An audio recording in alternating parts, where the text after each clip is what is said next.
In a world where blocks come to life, in the vast expanse of the Minecraft universe, a story unfolds. Prepare for an epic journey. The Father doesn't judge anyone, but he has made his Son the judge of everyone. The battle for eternal life begins.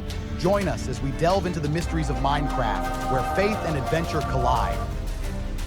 Later, Jesus went to Jerusalem for another Jewish festival. In the city near the Sheep Gate was a pool with 5 porches, and its name in Hebrew was Beth-Zatha. Many sick, blind, lame, and paralyzed people were lying close to the pool. Beside the pool was a man who had been sick for 38 years. When Jesus saw the man and realized that he had been crippled for a long time, he asked him, "Do you want to be healed?" The man answered, "Sir, I don't have anyone to put me in the pool when the water is stirred up.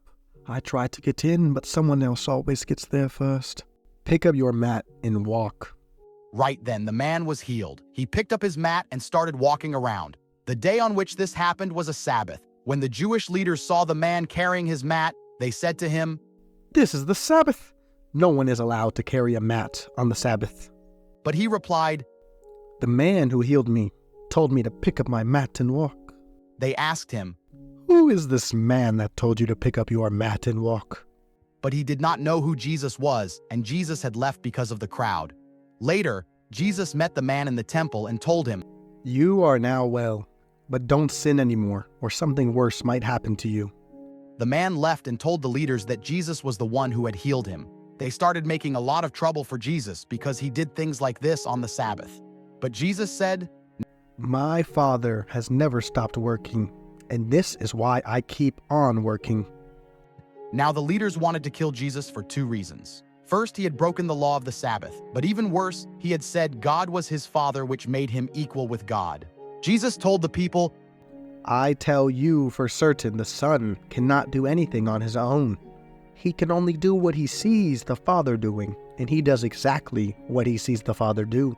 The Father loves the Son and has shown him everything he does. The Father will show him even greater things, and you will be amazed. Just as the Father raises the dead and gives life, so the Son gives life to anyone he wants to. The Father doesn't judge anyone, but he has made his Son the judge of everyone. The Father wants all people to honor the Son as much as they honor him. When anyone refuses to honor the Son, this is the same as refusing to honor the Father who sent him. I tell you for certain that everyone who hears my message and has faith in the one who sent me has eternal life and will never be condemned. They have already gone from death to life.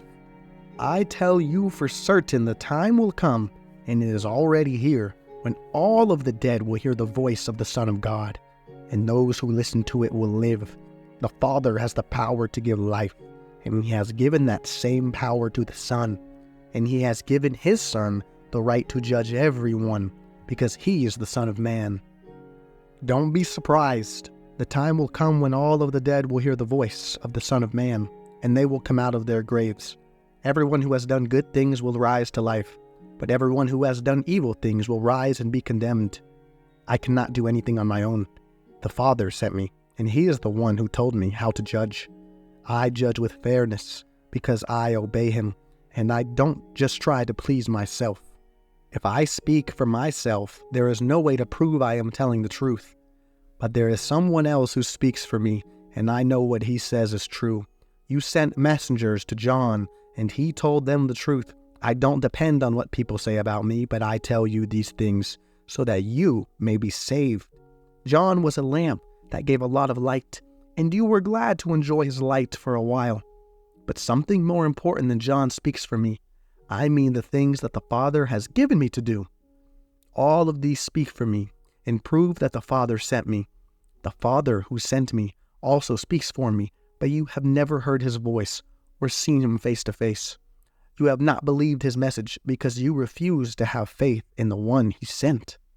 You search the scriptures because you think you will find eternal life in them. The scriptures tell about me, but you refuse to come to me for eternal life. I don't care about human praise, but I do know that none of you love God. I have come with my Father's authority, and you have not welcomed me. But you will welcome people who come on their own. How could you possibly believe? You like to have your friends praise you. and you don't care about praise that the only God can give. Don't think that I will be the one to accuse you to the Father. You have put your hope in Moses, yet he is the very one who will accuse you. Moses wrote about me, and if you had believed Moses, you would have believed me. But if you don't believe what Moses wrote, how can you believe what I say?